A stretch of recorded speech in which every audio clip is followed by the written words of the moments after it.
राजा विक्रम और जादुई दर्पण बहुत समय पहले की बात है। भारतवर्ष के एक बड़े और समृद्ध राज्य में राजा विक्रमादित्य का शासन था।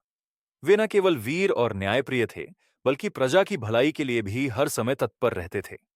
उनकी बुद्धिमत्ता और पराक्रम की कहानियां दूर दूर तक प्रसिद्ध थीं।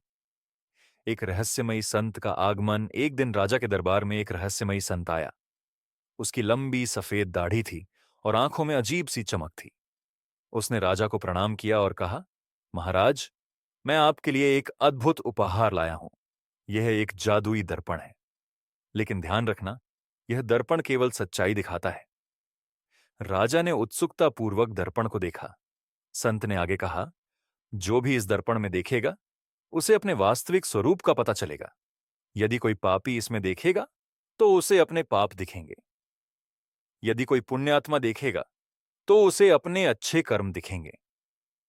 दर्पण का पहला प्रभाव, राजा ने सबसे पहले स्वयं उसमें झांका। उन्होंने खुद को एक न्यायप्रिय और धर्मपरायण राजा के रूप में देखा। उन्हें गर्व हुआ कि वे अपनी प्रजा के लिए अच्छा कर रहे हैं। इसके बाद उन्होंने अपने मंत्रियों को दर्पण में देखने को कहा। कुछ मंत्रियों ने खुद को ईमानदार सेवक के रूप में देखा, जबकि कुछ ने अपने भ्रष्टाचार और पापों की झलक देखी। डर के मारे कुछ मंत्रियों ने राजा से क्षमा मांगी और वचन दिया कि वे भविष्य में कभी भ्रष्टाचार नहीं करेंगे। एक षड्यंत्र का खुलासा राजा ने इस दर्पण को वो अपनी प्रजा के बीच भी ले जाने का निर्णय लिया। पूरे राज्य में इसकी चर्चा होने लगी। लोग उत्सुक थे कि वे खुद को इस दर्पण में कैसे देखेंगे। लेकिन तभी महल में एक गुप्त षड्यंत्र चल रहा था। प्रधानमंत्री, जो वर्षों से गुप्त रूप से राजा के खिलाफ साजिश रच रहा था, डर गया। उसे डर था कि यदि राजा ने उसे दर्पण में देखने को कहा, तो उसका असली चेहरा सबके सामने आ जाएगा। इसलिए उसने आधी रात को अपने कुछ सैनिकों को भेजा और राजा के कक्ष से दर्पण चुराने का प्रयास किया। लेकिन जैसे ही सैनिकों ने दर्पण उठाया, उसमें से एक तेज रोशनी निकली और संत का स्वर गूंज उठा, जो भी इस दर्पण को गलत इरादे से छुएगा, उसका भंडाफोड़ हो जाएगा। सैनिक डरकर भाग खड़े हुए। अगली सुबह राजा को यह सब पता चला। उन्होंने तुरंत प्रधानमंत्री को बुलाया और उससे सच उगलवाया।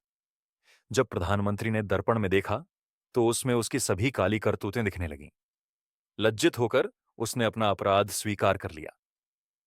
राज्य की समृद्धि और न्याय की विजय। राजा विक्रमादित्य ने प्रधानमंत्री को दंडित किया और राज्य में ईमानदारी और न्याय की मिसाल कायम की। धीरे धीरे यह जादुई दर्पण पूरे राज्य में प्रसिद्ध हो गया और लोग इसे देखने के लिए दूर दूर से आने लगे। इस दर्पण ने लोगों को सच्चाई की राह पर चलने की प्रेरणा दी। अब राज्य में कोई भी झूठ और पाप करने से डरता था, क्योंकि उसे लगता था कि दर्पण में उसका असली रूप सबके सामने आ जाएगा। इस प्रकार राजा विक्रमादित्य ने अपनी बुद्धिमत्ता और निष्पक्षता से न केवल अपने राज्य को समृद्ध बनाया, बल्कि सत्य और धर्म की स्थापना भी की। और वह जादुई दर्पण, वह हमेशा के लिए राजमहल में